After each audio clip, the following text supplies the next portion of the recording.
Well, hello everyone. I'm Joan Lawrence. I'm Vice President of Standards for the Toy Industry Association. And the Toy Industry Association represents over 500 toy companies and toy importers and retailers. Up here on the screen, there are some of the names. You might even recognize some of these names.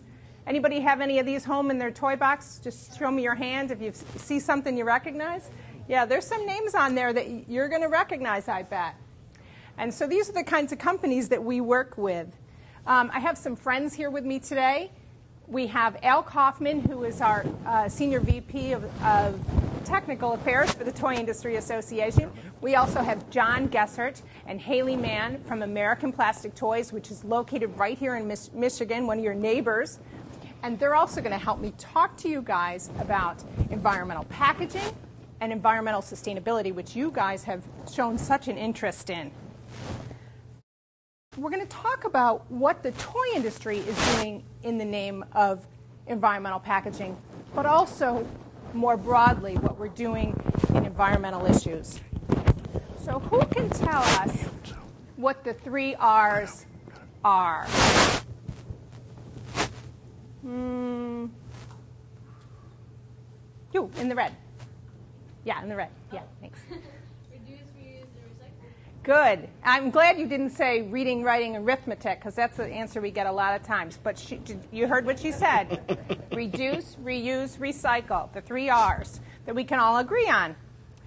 We understand from your teacher that you've also been learning a lot about environmental sustainability and being environmentally conscious. There are a lot of definitions for sustainability. Does anybody have some idea? What have you been learning that it means to be sustainable? Anybody? Anyone remember what you learned? What it might be to be sustainable? To use a little less of something. Use a little less of something. Right. Good. Anybody else? Yeah. I'm sorry, I couldn't hear you. To be able to adapt. To be able to adapt. Yeah. To keep making sure you're adapting to your environment. There are a lot of different definitions. And in the toy industry, it means that you want to try not to use as many resources. Try to give back. Try to reuse things, recycle things, not to take so much from the environment. And what you do, to put back to it. It means a lot of different things. And all of those kinds of things we're working on. So today we want to thank you to your environmental club that sent us letters. I think we got 37 letters, and you guys were amazing. In the letters, you asked us to talk about our packaging and what we're doing to reduce packaging. And so that's what we're going to talk about. Thank you all also to Miss Nelson and to your principal, Cluck, for letting us come here today. Did I pronounce it wrong? Kluk, you know, sorry. One of my college friends, actually, her last name is Cluck. And so I should have asked, but she was so nice to us yesterday. And so we're so glad to be here today. And thank you to you guys for sending the letters. In the letters, you talked about products that you might have gotten for Christmas or for a present. And a lot of those products you talked about weren't toys. And so while I can't talk about what those companies might be doing, some of you got iPods or iPhones or, you know, things I'm not going to tell my 5th grader you got for a present because she's going to want it next too. But you got some great stuff. I can talk about the ones that are toys. I can talk about what the toy industry is doing. And in some cases, what the toy industry is doing also applies to what those other products and those other industries might be doing too. You also recognized in your letters to us that the toy industry has been doing a lot on toy safety. And that's right. We've long had a leadership role in toy safety since the 1930s, which is a really long time, almost 80 years. The toy industry has been writing standards to make sure that the toys that are put in stores are safe for kids, that they don't hurt kids, that kids don't get hurt while they're playing. But we've also been taking a leadership position in environmental issues because we want to preserve a world for kids. If you think about a toy company, if you think about somebody who invents a toy, They're almost always this person that wants to be innovative and fun and make fun for children, make joy for children. And so part of that is making sure they're safe and that the environment is preserved for kids to have fun. So let's get started by talking about why different types of packaging are necessary. We live in a global economy, and that means that business changes hands. You might produce here and sell there. You might want to make something in the US and sell it in Europe. The same is true for the toy industry. If this is you guys here in Warren, Michigan, at the red dot, these are some examples of where you might get products brought to you in Warren. You might get oranges from Florida. You might get bagels from New York City. You might get cheese from Wisconsin. You might get your Starbucks from California, Seattle. You get stuff from all over. And the same is true with toys. We live in a global economy. This is just a picture of some of the currencies from around the world that change hands. The toy industry actually is an $83 billion global industry. That means every year, that's how much money has changed hands in toys. That's how many jobs are created. That's how, think about the inventing jobs, but also the stores that sell the toys. That's how much it contributes to our economy. But no matter where the toys are produced, you have to be able to get them there. And packaging plays an important role there. So any ideas of what purpose packaging serves? Sure. Keep the toys from breaking. Keeps the toys from breaking. If it's like a thing, like it would have extra, softness for it doesn't break in there. Yeah. Keeps it padded and protected. Yeah. So no one will try to take it out and steal It keeps it from things getting lost or stolen. You're right. Any other ideas? Okay, we'll talk through some of them. Loss prevention keeps things from getting lost or stolen. An example on the table here. I'll show you some of these. This one, lots of little parts. You wouldn't want to be the one in the toy store that this was the only one left on the shelf if pieces were missing, would you?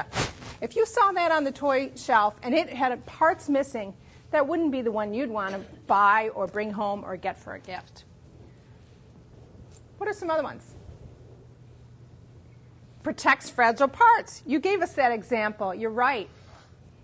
What's another one? Ease of stacking and storage. I have two examples of that here. Can you imagine if we couldn't have packaging that made things nice and square so you can stack them on a store shelf? We have a picture later of a store shelf. You'll see why making it easy to stack and storage is important. These, they're a little tough to stack. Imagine if they didn't have any packaging. How would you stack the ball? How would you stack these funny shapes? So sometimes it serves that purpose. Space for required labeling. Have you ever noticed that sometimes toys have safety labels or warning labels on them?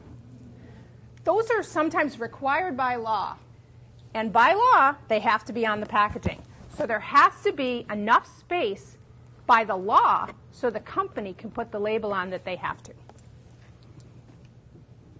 And they also show how a product is supposed to be used. A good example of that is this one over here. The packaging tells you, shows you how it's meant to be used. On the back, it's got more information, more pictures of how it's supposed to be used. So those are some of the reasons we have, purposes that packaging serves for toys. There's also Try Me. Try Me. It's a feature on some packaging that lets you try the toy before you bring it home. So you can see exactly how it's supposed to work. Why should I buy this? Look how fun that is. Sounds, lights, and moves. We got another one here. Let's run.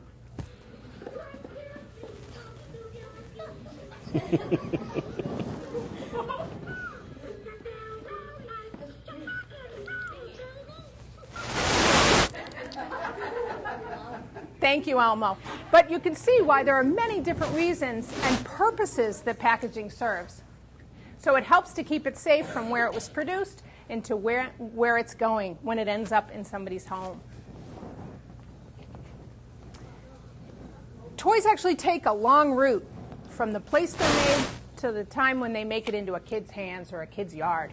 They start in a factory. They move from a factory sometimes to a truck, from the truck sometimes to a ship or a plane. Here we have a container moving to a container ship, and then it gets packed onto the back of a truck. It's going to a boat. Those are all containers filled with products. And in some cases, those are toys. They go to a train after the ship. They go from the train to a truck and to this warehouse. Here they are getting moved into a warehouse. Here they are stacked high in a warehouse. And here they are on a store shelf. It's a long road for a toy from the place it's made to getting to the toy store shelf. So now I'm going to turn to my colleague Al, and he's going to talk about some of the ways packaging is chosen, some of the ways it's tested to make sure it's the right packaging, and he's also going to talk about some of the ways packaging is changing and getting more environmentally conscious. So let's turn it over to Al. Okay. Thanks, Joan. Hi, everybody. We're going to talk a little bit about, Joan talked to you a little bit about how packaging gets chosen, some of the jobs it has to do. And what I'm going to talk to you a little bit about is how do we figure that out? And then also, John and Haley are going to talk a little bit about some of the tests that the products themselves have to go through. And so we're going to talk a little bit about package testing procedures. So one of the questions you might have is how do you make sure that the product inside is not going to be damaged? And if you think about one of the slides that Joan showed you where you've got boxes that are going into a steel shipping container and they're going on a truck and they're going onto a ship, you can imagine that those boxes get banged around quite a bit. They get dropped, they get bumped, they get squeezed. And so one of the ways that we test the packaging to make sure that it's doing the job that we want it to do is a carton drop test. And so you simply just drop the product. And then you also want to drop it on all of the faces of the box. And then when you're done with that, what you would do is you would open it up and make sure that there's no damage. So you can see that what this does is this table actually is split in two, and then when you push a foot pedal, this table drops away and the box hits the impact surface. Yes? What? That means you need to probably go back and either redesign the package or redesign the product in some way so that it doesn't happen. This is typically done long before the product ever gets shipped to anybody. Because the manufacturer wants to make sure that that product gets to you in one piece and it's safe and it isn't broken. Remember we talked a little bit about it going on a train. Think about how you've got toys loaded in these steel boxes. Think about how they're getting bounced around, how much they get vibrated during that long journey. So what we do is we have what's called a vibration or a shaker table. You can see that there are some air cylinders here on each side. And what they do is they shake that box in two directions. They shake it this way and they shake it this way at the same time. And that's supposed to simulate the journey that it's going to have to take to get to you. Compression. Think again about how high these are stacked in the warehouse and how much weight there is on the bottom boxes. So we do a compression test where the box actually gets squeezed to make sure that the product doesn't get damaged. Temperature and humidity. Think about this. They're made sometimes, we talked about how most toys are made in China. Sometimes during the summer it's very hot and humid. They get sealed into a steel box where they're sitting in the sun, and they go on a 2-week journey across the ocean where they're exposed to the elements. Or they go on a train and they have to go over mountain passes, or they have to be shipped in the winter and they get frozen. So we want to make sure that the product gets protected adequately against temperature extremes and also against high humidity. So we actually have environmental chambers that we can put the product in and test it. Again, we want to reduce, reuse, and recycle. We talked a little bit about what sustainability is. One definition I've heard of sustainability is being able to meet present needs without damaging the environment or damaging resources for future generations. And that's probably as good a definition as I've ever heard. And that's what we really try to do in the toy industry. We want to make sure that we use the minimum number of resources, whether that's water or energy or carbon or packaging. We want to use the minimum necessary to get the job done. And we want to create the minimum amount of waste to get the job done so that those resources are going to be available in a sustainable way. 20, 30, 50 years from now, you'll still be able to tap those resources. Here are some of the things that the toy industry is doing. Most of the cardboard used in toy packaging is already recycled, although there's a little bit of a problem here in that you can't always use 100% recycled material. And we're going to do a little experiment here. You feel that piece of paper for me? Does it feel nice and smooth and it's pretty strong? I'm going to try and pull on it a little. Okay. Now what happens when you recycle this material? Let's say this goes into remember, cardboard is made out of paper. It goes into a carton, and then you are done with the carton, and so you recycle the corrugated. It gets wet, it gets treated with chemicals, it gets mechanically processed.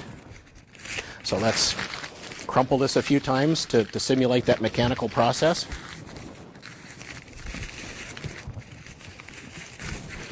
And let's say it's recycled a number of times. Now what does that paper feel like? It's crumpled and it doesn't feel as smooth and it doesn't feel as strong, does it? No. And the reason is that there are cellulose fibers that make up that paper, and what happens is every time you recycle it, some of those fibers get broken, and so the corrugated material gets a little weaker. And so if you recycle and recycle and recycle, you can end up with something that isn't strong enough to do the job. So what that means is that there's a limit on how many times you can recycle, and there's also sometimes an upper limit on how much recycled material you can use. If you use 100% recycled material, it sometimes means you have to go to a heavier box in order to meet those requirements we talked about.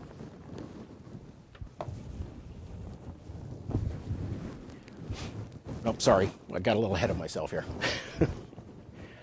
What we're trying to do is balance our sustainable practices and also make sure that we've got something that does the job. It protects the toys and games that have to get to you in your home.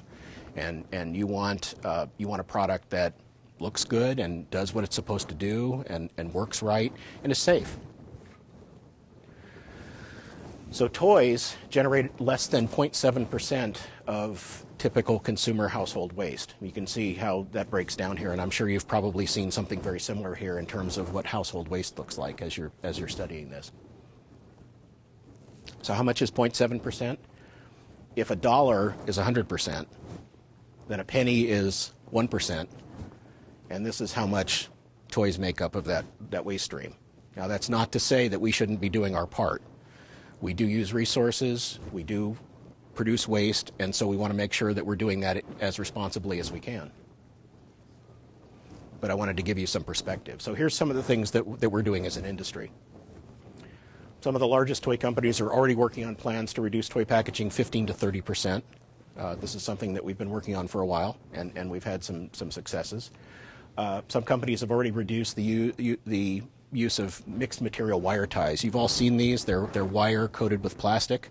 The problem is you can reuse them, but you can't recycle them easily because they're a mixed material, right? You don't have a single material. And so what a lot of companies have done is gone to single material components.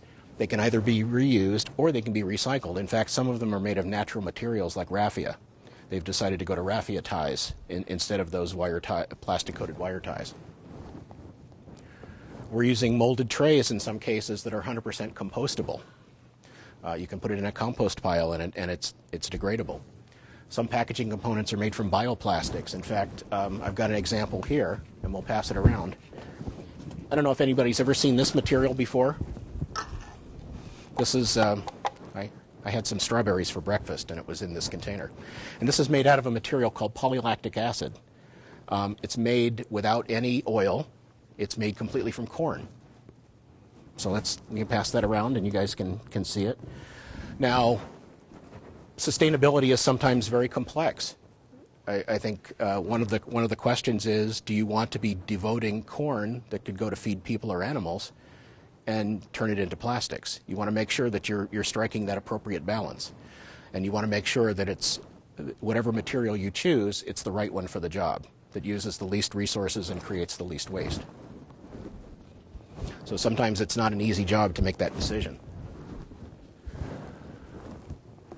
One company told us that their packaging redesign has reduced its volume of materials used by 30%. Packaging and labeling for products sold online can be reduced because key information has already been provided. Think about that. When you buy something online, you're making your decision to buy based on what you see on the website. And so all of the information that would normally go on a label can go on the website. And so you can ship that product you can ship that toy in a plain brown box. Now, how would you feel, let me ask you as a group, if you got a gift, let's say for a birthday, if you got a gift that was in a plain box instead of one of these packages, would that be okay with you? Okay. Because it reduces the amount of waste? I mean, you'd be doing your part that way. So that's great to hear.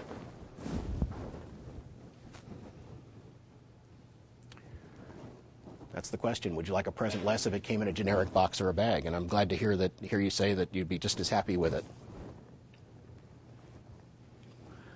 Let's look at a few examples from companies you may already know. Or actually, before we do that, I'm going to try another little experiment here. And sometimes we hear that plastics are bad or plastics are good, depending on who you talk to. But the fact is, not all plastics are created alike. I'm going to light this candle.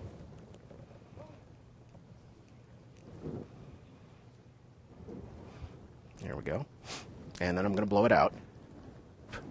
What do you smell? It smells like wax?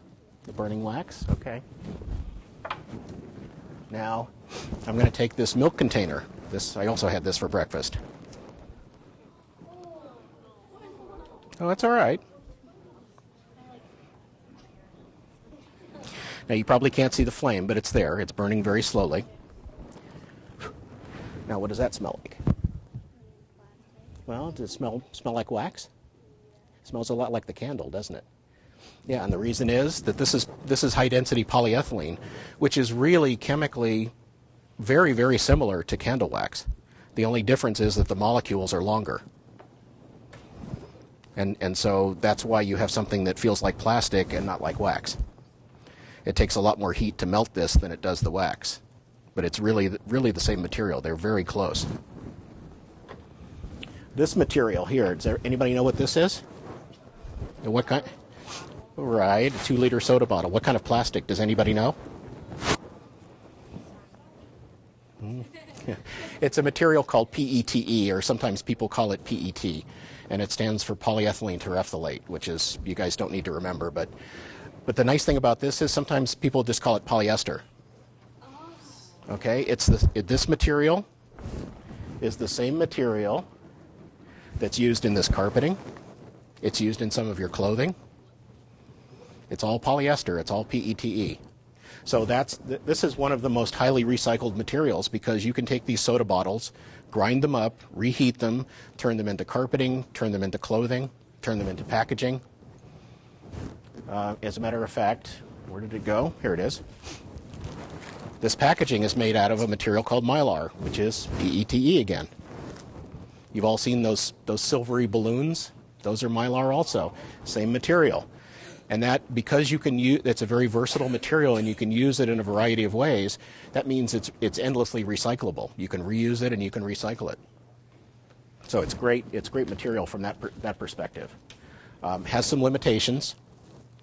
For instance, as a soda bottle material, it has some limitations because its gas transmission rate is pretty high. So that means that if the soda is sitting on the shelf, it's going to be flat in a few months. So you have to buy it pretty quickly. Okay, so let's talk about what some toy companies are doing. Hasbro, you've probably heard of Hasbro. Yeah, thank you.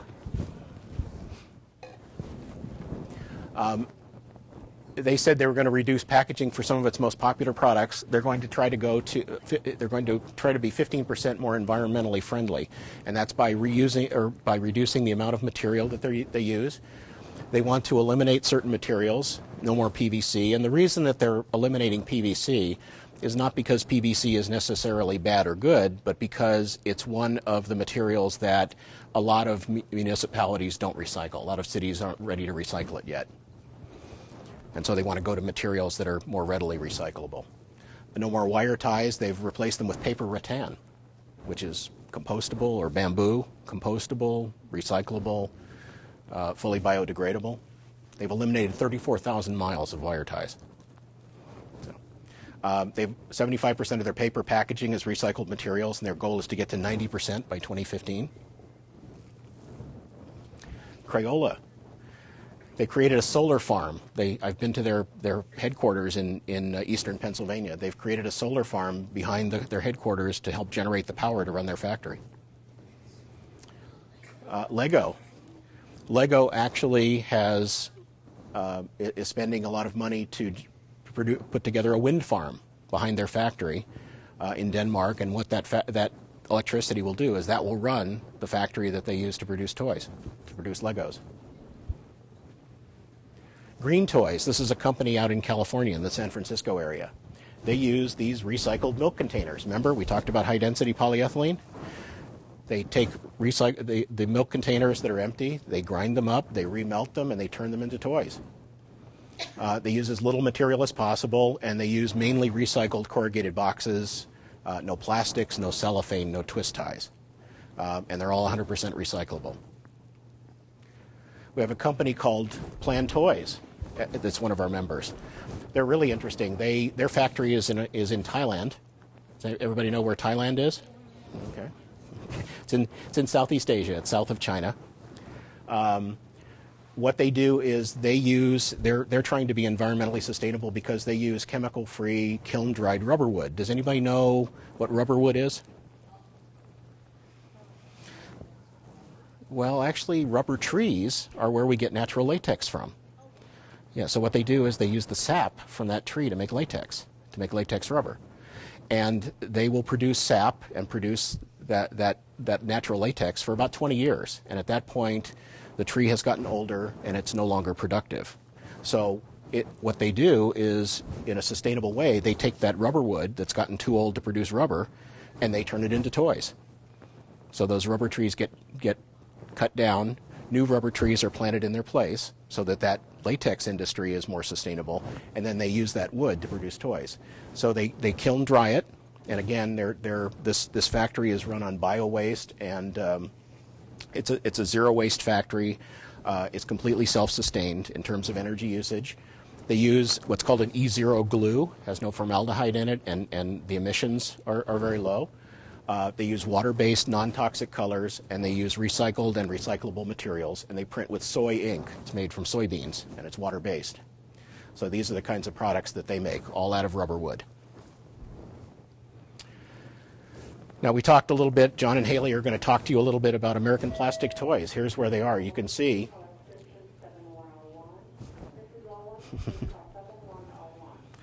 You can see where you are over here in Warren. And you can see where they are in Walled Lake. They're only about 30 minutes away. In fact, we were out there yesterday. Took us about half an hour to get there.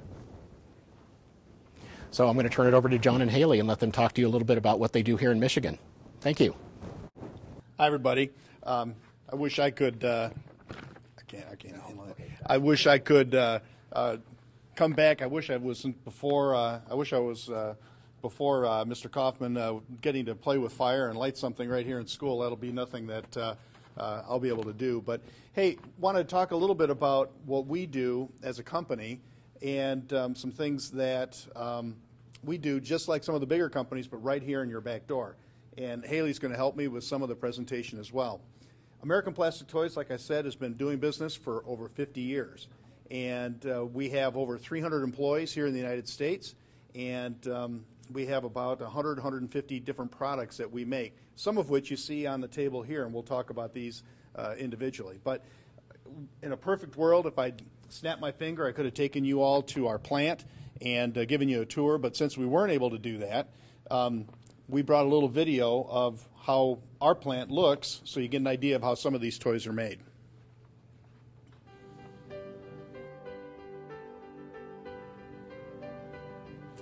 Remember that that's the top of our plant here in Michigan. That's in Rose City, Michigan, up north. And that's in Olive Branch, Mississippi, or Memphis, Tennessee.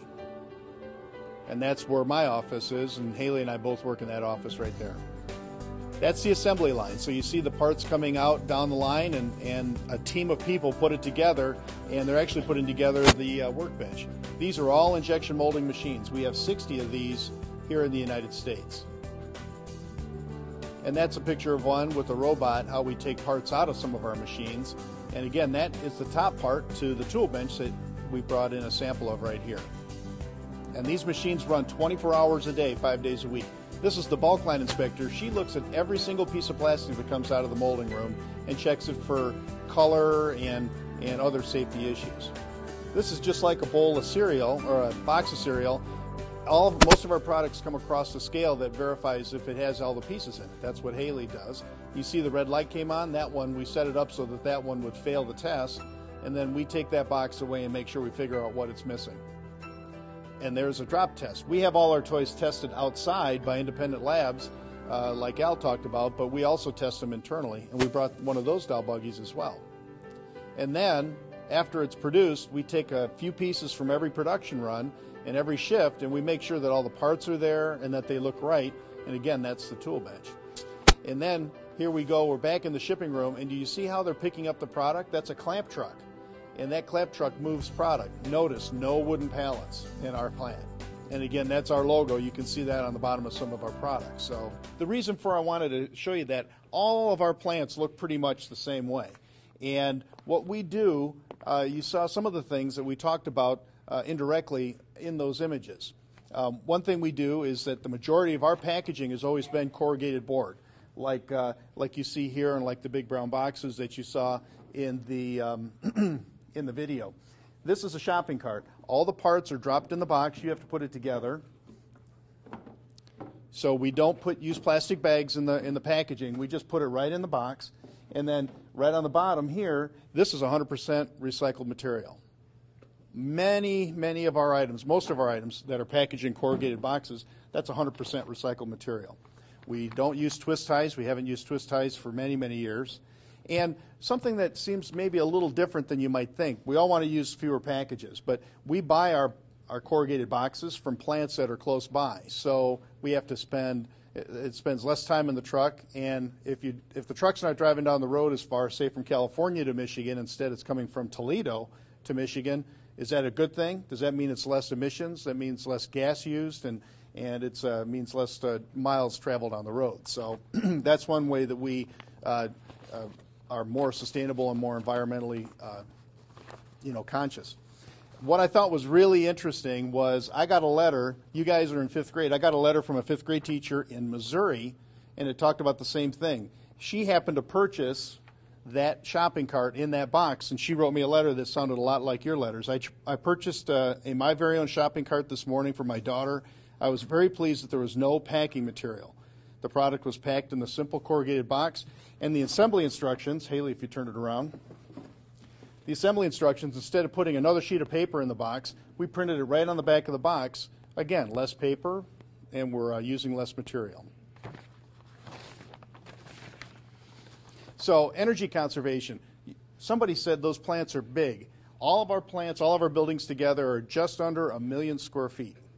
So what we did a couple years ago is we replaced all the lights in all of our buildings, and we put in what's called T8 lights. And we not only saved money, which was really cool, but we reduced our electricity used on lighting by, 10 to 20% combined for the whole company. And then pallets, did you see some of the pictures that were shown before were pallets? You guys know what a pallet is? Yeah. Okay, we don't use pallets because pallets create extra wood waste, and you use extra wood for pallets, which is just a packaging. But it tears boxes, and it makes it so that you don't put as many boxes on a truck. If you can get more boxes on those trucks that you saw in the pictures, that means, again, less emissions and fewer emissions that you put into the atmosphere as we're driving. So special thermostats, new equipment, and remember I told you about the roof in the roof on the plant. You see, these are boxes for this wagon. You see how nice they're stacked, and they're stacked right to the floor, so that there's no wooden pallets underneath, and we can get more boxes into our warehouse as well. So one more. You notice how that roof is black? That's that plant. That's our factory in Walled Lake, Michigan, which is just about 30 miles west of here. We just put a new roof on part of that plant, and we used a white roof. You see this white roof on this side? What do you think happens when you put a white roof on a building instead of a black roof? Anybody have a guess? Actually, it lets the heat out in the summer. So in the summertime, it's 10 or 15 degrees cooler in the building. And in the winter, it actually helps us to keep it a little bit warmer. So we did that, a simple thing, put a new roof on, and it helps to keep our, the amount of electricity and the amount of gas that we use helps to reduce that. So those are just some things that we did internally to help save energy. And this is a company right here in Michigan, one of your neighbors. So we'll talk about some recycling that we do as a company, and I'm going to let Haley talk about that. Hi, everybody. I just wanted to talk today about some things we do at all three of our factories to help with the environment and recycle at our plants. So I have some different examples here to show you. This is actually the handle and the door and the cups for the golf set that we have a picture of right over there. Well, if this were to be manufactured and it had a problem and we had to reject it, some things that we can do to recycle this plastic so that we can use it again is we put it in a big machine that grinds up the plastic into these little pieces. I'm going to pass these around. We try to separate them by color when we recycle them, so it's a lot easier to use in all the different products. But if we have some really, really unique plastic colors, we mix them all together and we make black. And that black we can use in the wagon. You can see here is a good example. We also have another vehicle here. This is an extreme dump truck. So all the black parts are used with the mixed up plastic that we regrind. And all the solid colors we use back into, either we make the same part again or it can be used in a different type of product once it's melted back down. We also recycle all of our corrugated board and our wood pallets. Some of the products that we do have to purchase are the screw packs that we use to put the toys together, or if the products have a sound unit or electronics, those get shipped to our warehouse. We take all of those packaging materials that we get from the products that we purchase and we send those out to be recycled. In addition, when we make parts in our factory, we store them in a metal bin until we're ready to use them at the assembly line. And in those bins, we use giant plastic bags, like a really large garbage bag. And we do that so we protect the parts from either getting dirty or getting dusty before we use them. Well, when we use the parts, then we take those plastic bags and we recycle those also. You can go to the next one. So here is an example of a pallet, and it just shows a picture of a shipping carton coming in. We also recycle our steel tooling. So if we have a product that we've made for a really, really, really long time, and we don't want to make that product anymore, we recycle the steel that we use to make the tools to make the parts. In addition to our packaging, we also use a plastic backform lid. This lid's used to help the product stack like Joan showed you earlier. So this has a cutout right here where we can stack another one so it looks really nice on the store shelf. Well, it also shows the customer what they're going to get inside, and it keeps the pieces from falling out. This helps for us for shipping and for loss prevention and theft. But the nice thing that we do is that we put the running triangle, and it's PET, and you can recycle this in your recycle bin at home. So if you were to get this type of product, everything in the product, that is the packaging, is just one lid, and it can go in your recycle bin. So again, reduce, reuse, and recycle.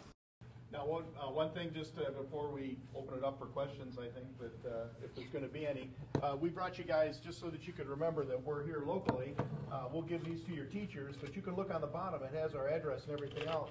We brought a sample for each one of you guys to take home so that when you think about the presentation today, you have something to remember it by. And remember that, hey, there's a company making toys right here in Michigan, just down the road a little ways.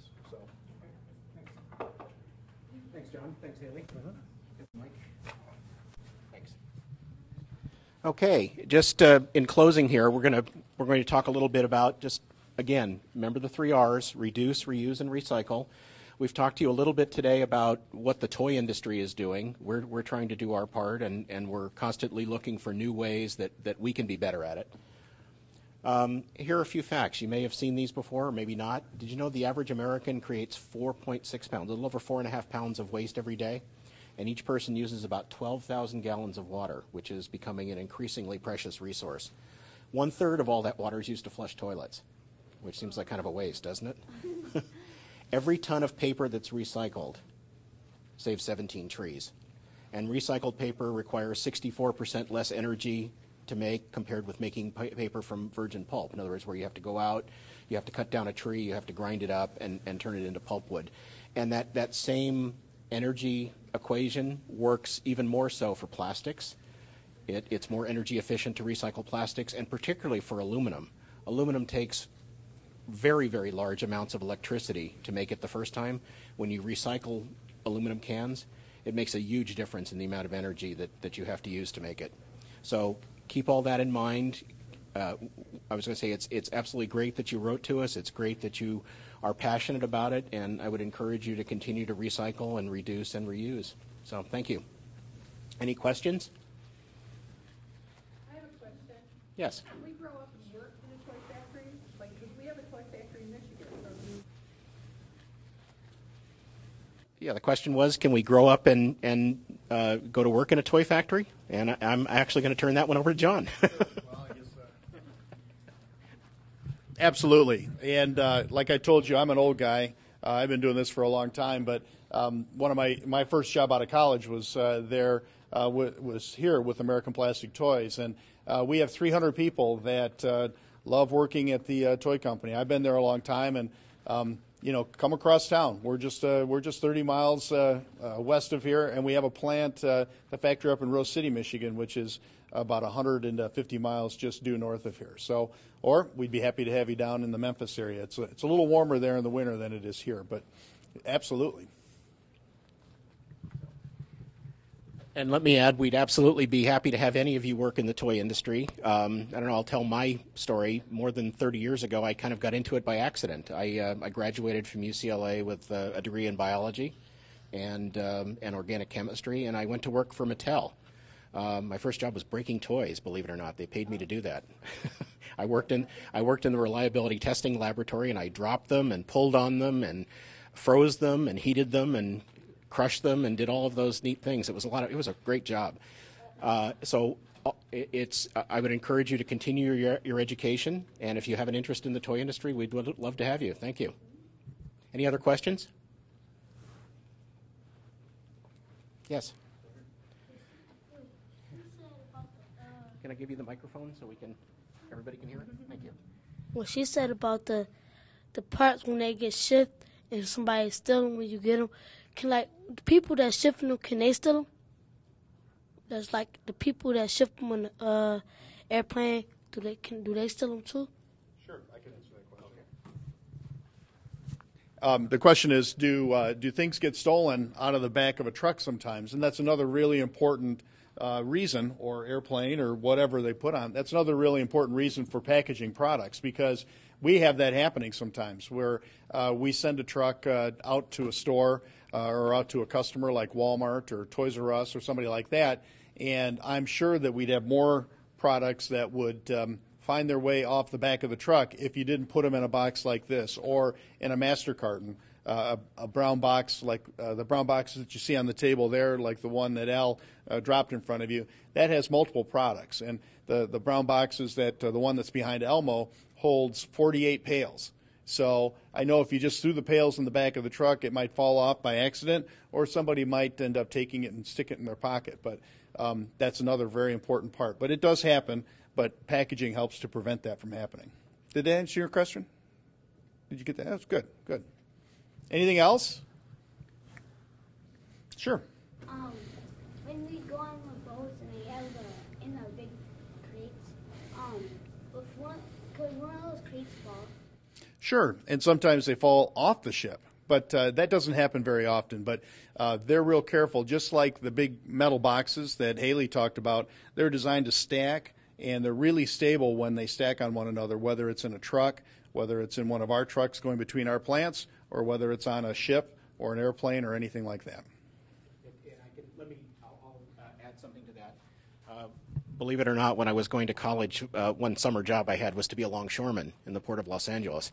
And it does occasionally happen, but not very often. But keep in mind that those big steel boxes, those shipping containers, they get bounced around a lot. They get banged when they go on the ship. They get banged when they get taken off the ship and put on a truck, when they're put on a train. So that packaging, again, has to protect that product and make sure it doesn't get beat around too much. So, yes. How many toys do you make in like a year? You mean the industry? The question was, how many toys do we make in a year? Yeah. It's about 3 billion toys made every year. Pretty phenomenal, huh? You're out. Yeah. And for us, well, ask the question. I don't have the answer to that, but for example, this shopping cart, in 1 week, we make about 12,000 pieces of this a week. So it gives you an idea how many we can make a year. Yep, and we shipped over 500,000 of these just last year. And that's just one product. I wish every product was this popular, but we have about 125 products in the line right now. I saw another question.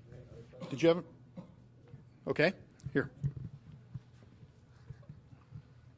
When the ship goes, what if the ship takes a wrong turn or it's stuck in a storm? Did you hear that? I did, thank you. The question is, what happens when the toys go on a ship and the ship takes a wrong turn or it gets caught in a storm?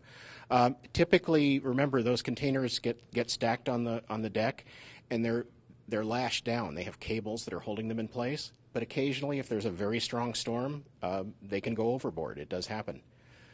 So, did that answer your question? Yes. I'm sorry? How much toys goes in one crate? How many, the question is here, I'll take that. How many toys go in one crate? Haley, would you grab the master carton for the pails? This is the way this item is shipped. So there's one toy in one box. And the brown box that Haley's going to lift up, that's got 48. That has 48 pails in it. So it depends on the item. I don't know, Al, how many dolls are in that box? 12, I believe, is in this master carton. Most master cartons or shipping cartons like that will have somewhere between 12 to 24, 36, or 48 pieces per box. And then I'm trying to think, like this item here, you can probably put about 1,200 of these on a semi-truck, the trucks that you see on the roads when you're driving around town. Just to add, the shipping containers, was that your question? How many can go in there? It really depends on the size of the toy. Very small toys, you can get a lot. Bigger toys, you can get not quite so many. But remember that in any case, there's quite a few, because those steel boxes are 8 feet tall, and they're 8 feet wide, and they come in different lengths. They come 20 feet long, 40 feet long, 45, 48, or 53 feet long. So you can get a lot of toys in them, but it'll vary depending on the size of the toy. Other questions? Yes. How many toys do you get done with in a couple of hours? I'm not sure I understand the question. How many toys would you get done building with in a couple of hours? Okay, the question is, how many toys could we build in a couple of hours? And again, it would depend on the toy. Some toys take a lot of parts and a lot of assembly and a lot of decoration. Others are relatively simple.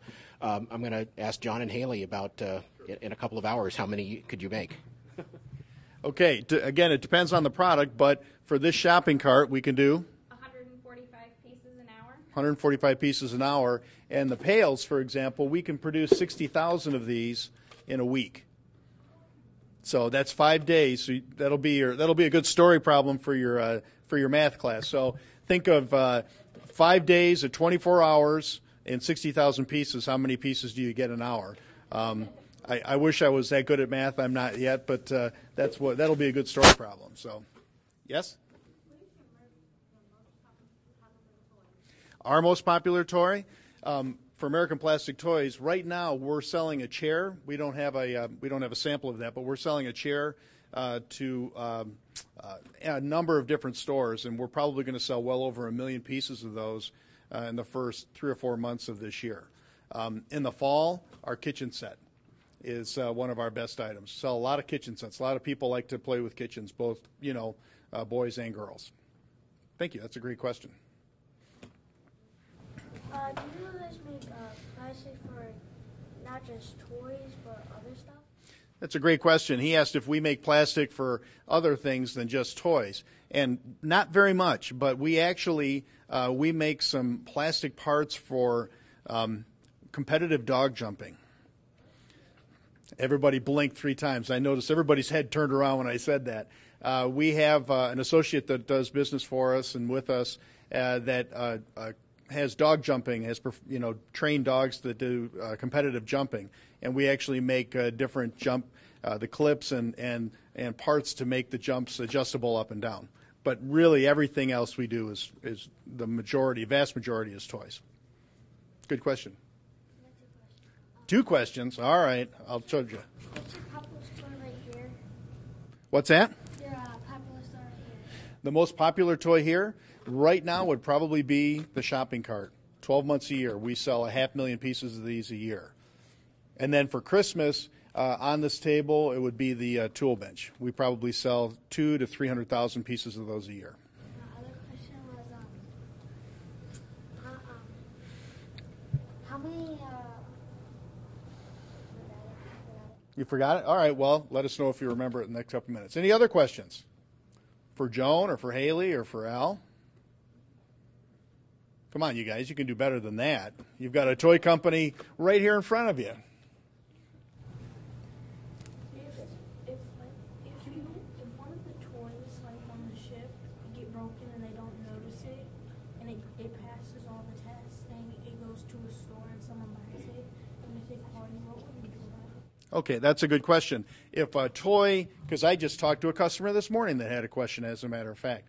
If a toy comes in and gets shipped on a ship and gets trucked and goes to the retailer, and let's say if there was something missing or broken in this box, you might not tell. You couldn't, you might not be able to tell that it was broken. You can do 3 things. We put our 1-800, our toll-free phone number on the bottom. We also have a website that you can submit a request for a different part or a different toy, or you can call us. We have somebody that's on the phone during regular business hours each day that takes phone calls from people who have a question. And if it's a real serious question, even I'll take a call, or Haley will talk to the customer and find out exactly what their problem is, because we want to make sure that the toy is just right for their family. In the back.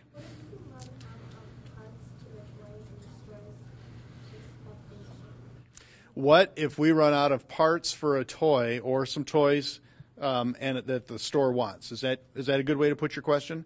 We actually had that happen on those chairs that I was talking about. Walmart wanted to buy more, and we weren't able to produce it because we can't. The tool will only produce so many pieces per day, per hour, per minute, and so what we have to do is we have to find another toy. We have another chair that we ship them to kind of make up for that, or they just have to find another product to put on the shelf. But we made more tooling. But that's a great point. We actually are making more tooling so that we can produce more chairs for next year. Oh, I'm sorry. I missed you. It's like, since you work for a different company and they work for a different, if he work for a different company, is y'all like enemies or something? No. They're friendly competition, and there are toy companies that, one of our competitors actually makes not all of these products, but a lot of these products in Mexico. We try to do the best we can by having the best colors, by having the best quality control people, and by helping by using the Toy Industry Association to help us have a leg up on those companies that aren't members, and we do our best to just get the best product at the best price. But they're competitors. I'm friends with these two. And that is a great question, and I just want to add to the answer that John gave, which was very good. We are a trade association, so the toy companies, we work with the toy companies to make sure they understand the rules and so that their products can comply. And so, that, as John mentioned, that's why we're friends. We work together and help each other know what the rules are so that the products are safe and comply with environmental rules. And all of the companies that we showed you before, those are all companies that we work with. And while one toy company might be a competitor of another toy company, what's really amazing about the toy industry that I have noticed in 20 years is that when they're very competitive, they want to be the one that makes the hot toy that you buy. But also when it comes to toy safety and to doing the right thing, that's when they work very cooperatively together. We all work together to make sure we have good safety standards and good rules so that everybody makes safe product and everybody makes product that's safe for the environment. Any other questions? Yeah. How do you come up with the ideas for the toys? I'm going to let John take that one. Sure. That's a great question because it happens a number of different ways. A lot of times, often when we go out to meet with a buyer for Toys R Us, that buyer will say, hey, you know, why don't you make a blue shovel that'll sell for $1 that, you know, is about, 14 inches long. Sometimes we get the ideas from there. I told you I had 4 kids. Sometimes I get ideas from my 4 kids when they were younger. They'd come home and I noticed that they always liked putting stuff into a cart and pushing it around. So we built a shopping cart. Sometimes we have professional designers that'll come in and say, hey, I've got a really good idea for toys, and they'll bring it in. We, at American Plastic Toys, we have 3 people that are in product development that come up with new ideas for toys, for colors for toys, for packaging, for labels. That's all they do. Now there you see, Al got to break toys for a living. These guys get to design toys and come up with new ideas. That's what they do all day long. Did that answer your question? Okay. The parking lot you work from, what are the hours? Our hours? Well, it depends. Our office is open from 7:30 in the morning till 4:30 in the afternoon. But some of us get there a little earlier. Some of us get there a little bit later. Some stay a little bit later. But the factory where they're making the toys, they start making toys first thing Monday morning, and the first person comes in about 5 o'clock in the morning. Anybody here get to school at 5 o'clock in the morning? I'm sorry. That's early. But we start turning the machines on Monday morning at 5 o'clock in the morning, and we run them 24 hours a day until Saturday morning at about the same time. So does that answer your question? Okay. Did you remember? Yeah. Okay. How come, my question is, do you guys make the ideas for toys in the commercial? Do we do? Ask your question again. Do we get ideas for toys in commercials, or do we do commercials? You ask people to put these in commercials, so you make them. That's a great question. That's a really good question. And that's what Joan was. What's that? Oh, okay. He asked. I'm sorry. He asked if we want or ask people to put our toys in commercials, and we do, and we love it when they put. And commercials can be a special display in the store, or a TV commercial, or on their website, or in a newspaper ad. All toy companies want to be in those. I mean, that's where we start competing, and we try to really get as much space there as we can. But yes, we do that, and that helps us to sell more toys. Yes. Who mostly buys from you guys? Who buys from us? We sell to every major retailer in North America. So, what are some major retailers? You guys have some ideas? Who would be a big customer? Where do you buy your toys? Walmart is a big customer. Toys R Us is a big customer. Target's a big customer. We sell Target on their website only. We're trying to change that. Go ahead. Yes, we set the prices that we sell our toys to the retailers, but they pick what price they charge you for it. All right, why don't we do one more question, and I think we're all ready to wrap up. You in the back. We do. The Toy Industry Association actually has two websites. toyassociation.org is our site that talks about what we do in terms of business. But for kids and parents and consumers, we have toyinfo.org, and it tells you all you would want to know about toys, where to buy them, what's safe, how to stay safe when you play, all kinds of information. And then I'll let John give you his web address. Ours is easy. It's AmericanPlasticToys.com. So just the name of it. It's long, but it's easy. And you'll see all of our products if you want to look at them on the website. You can just Google American Plastic Toys, and tons of stuff will come up of all of our products. Right. Okay, so I think we're all set. Thank you all for your great attention today. Thank you to your teachers for inviting us here today. We are so glad to have come, and we hope you guys enjoyed it too. Thank you. Thank you, guys.